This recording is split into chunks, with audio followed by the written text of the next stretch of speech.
Learning English is something that never stops. There are many things that you can do each day to improve your English communication skills. So today let's talk about 5 things that you can do each day to improve your English communication. Are you ready to find out those 5 things? If so, then let's get into it. So the first thing that you can do each day to improve your English is follow an English language podcast. And why a podcast and not a TV show or movie? So the reasoning behind having you follow an English language podcast is I want you to improve your listening skills. And by watching a TV show or a movie, sometimes you can be helped along by the visuals.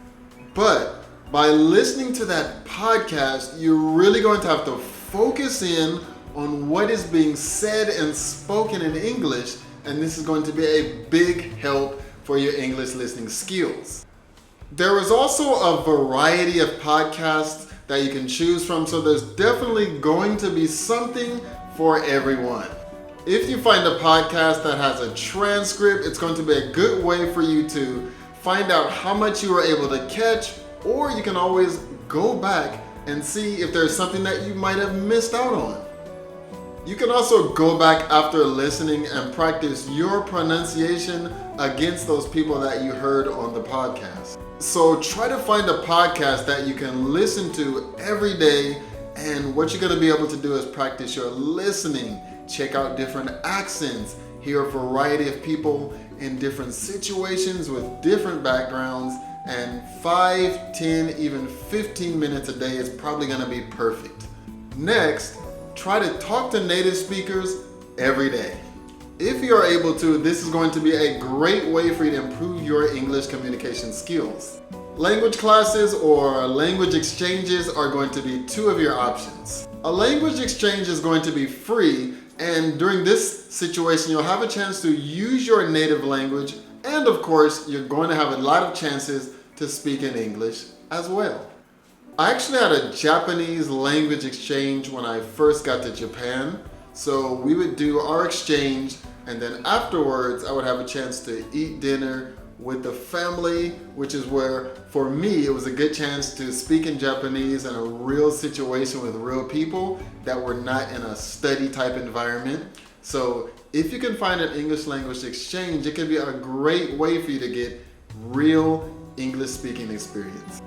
Of course, if you are able to, having an English language teacher is also a great way to learn, because you can focus on specific parts of English with that teacher each week, or however many times that you're able to meet with them, and you can really get focused attention on your English. And if you're able to do both, you're actually going to be able to go over things with your English language teacher that might have come up with their English language exchange partner, and this is going to give you the best of both worlds. The most important thing is being able to talk to an actual person so that you can really improve your English language skills. A third thing that you can try out is setting a daily word goal. So come up with a realistic goal for yourself to learn a certain amount of words each day. Maybe you can find words from things that are going to be around your house or where you're living, or even when you're out and about, things that you might not have known in English, find out that word, learn it. You can keep these words that you learn on a phone or in a notebook. I actually use the Google Keep app. It's a great way for me to write something down right then and there on my phone, and then I can also go back later, check it out on my phone or on my computer to revisit it. Whatever way you do it, the most important thing is just to write things down that you come across in English, and then make sure that you research and check out how to use those words, how to pronounce them at the end of each day.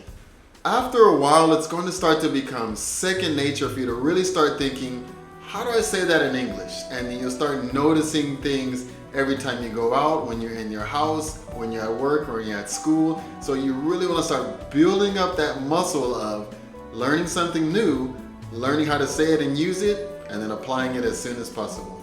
The next thing that you can do is use those new words that you have learned.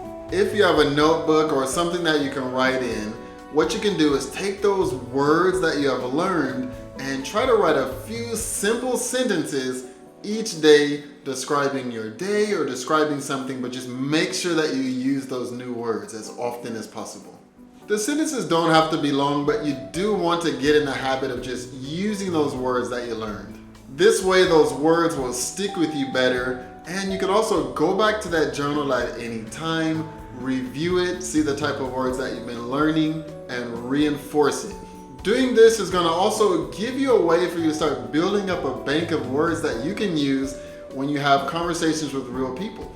It's a great way for you to improve your vocabulary, writing, reading, and if you look it up, your pronunciation as well. I've had many students who have kept a small journal of something that they do daily, and when they come to class, we have something to go over. It gets a good conversation started, so maybe start the practice of taking a journal with those new words that you found out from the previous step, and then see how it helps you. The next thing we're going to talk about today is perform daily translations. And I would perform translations for subjects that you have an interest in. I know you may want to get away from translating things, but translating things that you have an interest in can be a key part of your English learning. I think it's important to see the difference in how things are said in different languages. Translation will help you with this, and it's also going to be a big help when you're ready to stop translating in your head and to start thinking in English. You will have a good understanding of how to do it because you're already going to be comfortable with the differences between your native language and the English language. Okay guys, I hope this video helps you improve your English communication skills. If you got any benefit out of this video at all, please share it with someone else that you think it will help. And if you're interested in learning more English, check out this video right here. Thank you guys so much for watching this video. I really look forward to seeing you in another one. See you.